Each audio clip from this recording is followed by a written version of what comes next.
Good morning, everyone, and welcome to our new webinar for the series of IFC collaboration. Today, we're going to cover the part one of the coordination part that we promised the last time. So get ready for it. It's going to be a fairly short one since we're just going to cover a small part of it. And today we will be talking about the tracking of changes when you receive different IFC files. So let's get ready and let's start with it. So once again, my name is Nando Mogollon, and I'm a digital design consultant for Central Innovation. If you want to subscribe for our future and weekly webinars, please point your cell phones to that QR code there. That should take you to a website where you can subscribe fairly easily. And get into the subject of today. So we want to cover the very first step that you want to go through when you're doing coordination of files. And for that, you actually want to track and review what has changed once you start receiving different versions of different files. So for that, you want to double check that either changes that you have requested, they have come through, or that all the unwanted items that you have requested to take out, they have been taken out. And for everything else, anything that has changed or hasn't changed in the file. So we're going to do that in two steps. First thing, I'll show you how to use the automated change tracking in Archicad when it comes to tracking those changes in IFC files coming in. Now we're going to do this using Archicad 23, but in 24, which is a version that we're not using yet for, even though it's been released already, we're not using that yet for this webinar, but I'll show you that in a future webinar because a couple of things, they might be different. For what we're using right now, we're just going to use this automated change tracking that comes with Archicad. It's been there for quite a while. And we're also going to use a more traditional visual overlay of models views in Archicad. That is not only using this report that Archicad will display, but actually using typical views, plans, sections, elevations, and so on to double check that the model have changed and how much have they changed, and even document those changes if in need. So not having more to say on that, let's jump right away into what we have and what we had the last time. So we're back here to Archicad where we have the file we've been working on. So that's going to be this file down here. And I have a brand new file that I've been using and I will be using for the coordination of the structural discipline. In this particular case, I have already loaded as a link this recent IFC file, and I want to check what's new on this. So I want to use that in this particular file as the basis for the comparison. Now, in order to do the actual comparison, I need to use another tool inside Archicad that is called the Detect IFC Model Changes. You can get access to that through the menu Open Beam or through File, Interoperability, IFC, Detect IFC Model Changes. That's going to bring this interface here. In that interface, actually, you just need to point out the older version of the model. That will be revision 1. The newer version of the model, revision 2, and then pick a translator. To keep things consistent, you want to use the same translator you have used for that one discipline in your working file. So they're going to use 1, 2, 3, 4 structural model, which is the one that I have for that. Remember, this is not my working file. This is a separate file that I use only for the sake of coordination, and in this case, to compare and keep track of the changes on the structural discipline. So we'll use that translator. All we need to do from this point will be just clicking next. Oh, sure. Need to go and select the files we're going to use. So I've got revision 1 of the file. And down here, we'll have revision 2. This IFC model change detection tool inside Archicad will actually merge the contents of the file. And by doing so, it will only merge based on the comparison of these two files. So from there, it will do a typical translation based on the settings of that one translator, and that should be triggering a model filtering. So there it is. Got the same model filtering we've got when we were linking in the files. From the list, from the get-go, I have no interest on the rebar, not for the case of tracking changes and the things that are interesting to me. Everything else seems to be fine, so I'm just going to carry on with those. In case you need to filter in and out, this is no different from linking in the file, so you can split that by story, by layer, owner, or some combination of the other two. So based on that, say grouping, I'm interested in bringing pretty much everything except the rebar. This one file doesn't have an actual size, so there's no point on me changing that. Could be on and off. In this one particular case, that won't make too much of a difference. So click on OK. The next one will give you a brief overview of what has happened in the comparison, at least by the numbers. What this is telling you and what this interface will allow you to do is to report on the number of new, modified, and deleted elements when comparing the revision 1 against revision 2. And it will also give you the chance to either merge or ignore either one of those groups of elements. It might be good just to bring them all this time, since there's no point on filtering these in and out. We'll see how that gets controlled through the markup tool in a minute. Now, this down here will allow you to drop the older versions of the models in one particular layer and the newer versions of the model in another particular layer. So those are going to be revision 1 and 2. So rather than using this standard name in here, or if you had it, you could use an existing layer if you had it. Rather than doing that, what I'm going to do is actually going to create a layer for that particular purpose. So these, I'll call it structural revision 1. And the newer will be structural revision 2. So newer elements will be brought into the revision 2 because that's the revision we're talking about, and then the old ones will stay in revision 1. Click on merge.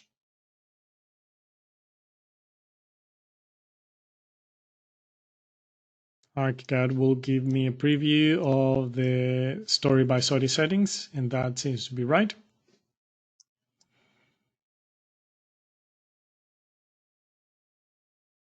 Some elements have been placed in other stories, which is fine. And there might be just a little item that may have fallen into an error there. So we'll check that later. So once that's done, Archicad actually pops up the markup toolbar. And this toolbar, although it has changed in the newer version of Archicad, will allow you to go through the changes depending on what kind of elements they are. And the one thing that you'll see here is that this particular option here, the style, you'll see that it'll be split into, ignoring the out of the box ones, it'll be split into new elements, modified elements, and deleted elements. So the way you use this, it's simply by going through the list. Increase the size of this for a second. Going through the list and checking the elements. So you can go ahead and double click these deleted elements. Select this option to focus on the particular element. Might not be visible in this view. Let's jump into the 3D window there. And let's make sure we switch on the layers. So remember, now we have two separate layers for those, revision 1 and revision 2. Those they are. And the next thing that I probably want to use is make sure that the content of the file that I've got here, it's wireframe. That's a fairly good trick in order for me to identify the changes in these new files. So now that I'm done that, hold on, let's go and focus on this thing. All right, so now we're talking.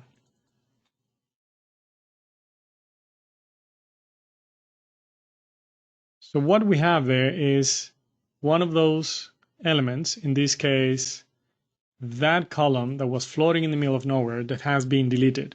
And that's okay, since we noticed the first time, if you missed that webinar, you can go back and take a look, where the first time we realized it was a column that didn't belong to the file. So it seems, according to this, that particular element has been deleted. So that's fine. I'm okay with that. So I can keep going along with this.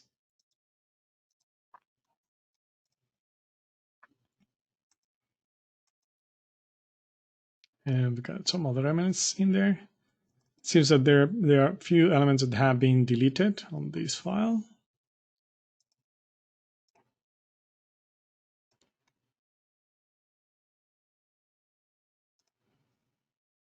There you go. All of those. So let's select them. You can see that they're been pre-selected down here. And if you go and take a look, those are these existing beams on the previous file that seems to have been deleted in the current version. So if you're okay with that and you're happy with it, there's no point of keep looking at those. So just can hide them. And then you can take a look at the modified elements. So what I'll do is I'm going to select all of them. You can simply go through the list. Let's say all the way down here. Switch them on. And what the markup tool will do is highlight the elements that have been modified. And those are going to be all of those. You can go through the changes on a one-by-one basis, but probably at this stage with this particular tool, it's a good idea just to take a look at how much of that has changed and if the changes occur in the places that you wanted them to be changed.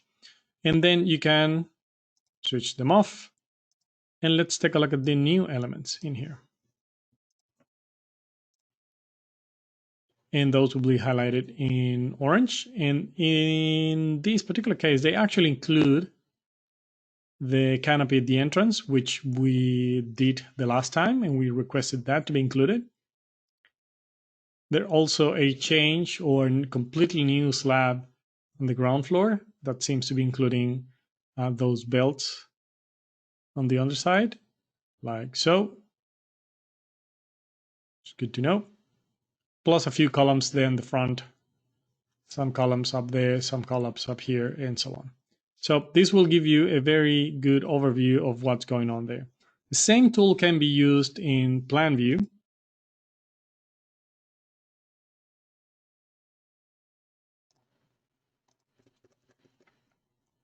And in this particular case, any of these elements,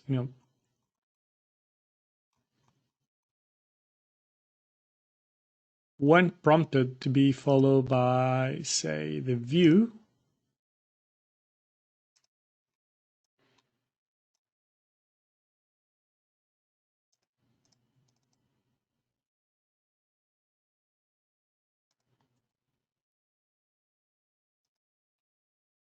they'll give you an idea of where they are. So that's that slab.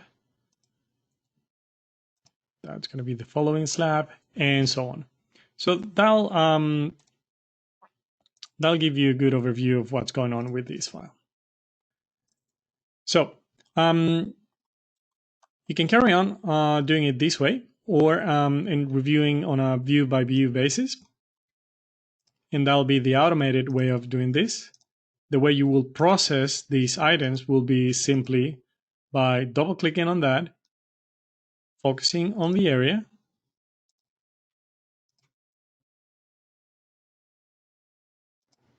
Oh, got it. That's that particular column there that seems to be moved just slightly according to this. So those elements, when change, it's up to you to decide whether that change should be accepted or should be modified, or should be included or excluded. The way you do that is simply by adding comments and adding text to these revisions, and you can keep track of what's going on with those particular issues. You'll do that in that way in this particular view, and that will, get you some access to a fully controlled list of anything that has changed on the file. Now, there is also another way of doing this, which is the other way that I wanted to show you just now, and that is simply by using graphic overrides. So as you know, I have in this file elements that have been created in the revision 1 layer and elements that have been created in the revision 2 layer. Those elements, when they are imported, they don't really know if they're new, deleted, or element. For that, you still want to rely on your markups so that it's still your best bet to keep track of what is what. And that'll get you through that list. But you can use more, typical kind of comparison based on graphic overrides. The way I'll do that is simply by using a new combination of the overrides, in which case I'm going to add a few filters. The way I'm going to use it is to have overridden everything that is contained in the previous file or revision 1 sort of to be blue, as you see there. Then revision 2, the newest one, to be overridden by red colors, like so. And then everything, just I'm going to set back the color fields and so on to be transparent, just to make sure that I can see through things. And by doing so, this is what's going to happen. Your elements will start being overridden by these different colors, and that's based on whether they will be contained in one layer or the other. So if they belong to a revision 1 layer, which should be right there, then they'll be blue, and so on and on and on. So those are going to be the old items in the file, and you can actually use that in your 3-dimensional space, which will be actually doing a similar thing. So it's going to be overriding those items pretty much in the same way. Now, the cool thing about this is you can actually go ahead and use sections for the purpose of this, or plan views and comparing the columns the way I'm doing it right there. So highlighting in red everything that it's new or within the new items. And let's say we use this section here. Right there, I can just use the same override.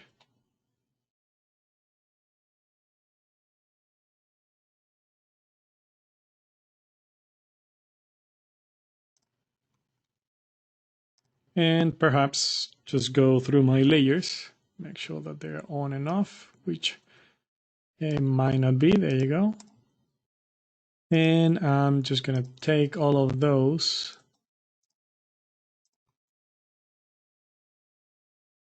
Yeah, that's slightly better. So within this view, you will see that some elements might be on and off. Just need to make sure that I've got the markups on, otherwise they'll be hidden because they can override and make certain items disappear. So you want to make sure that you've got this all switch on.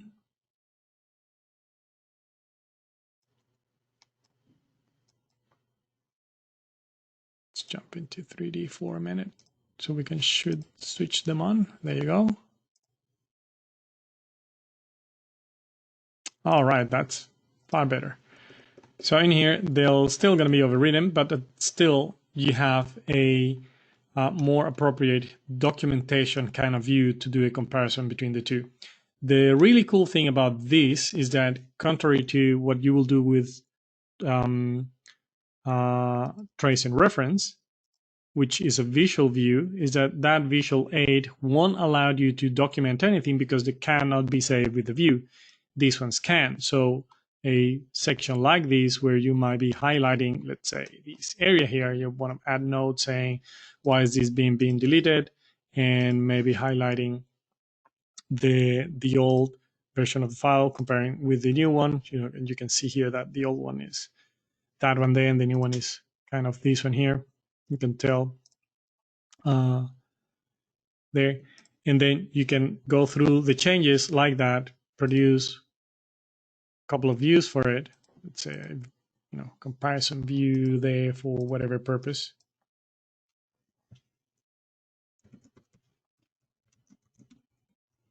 Like so. And this one here can be then added or included into a specific document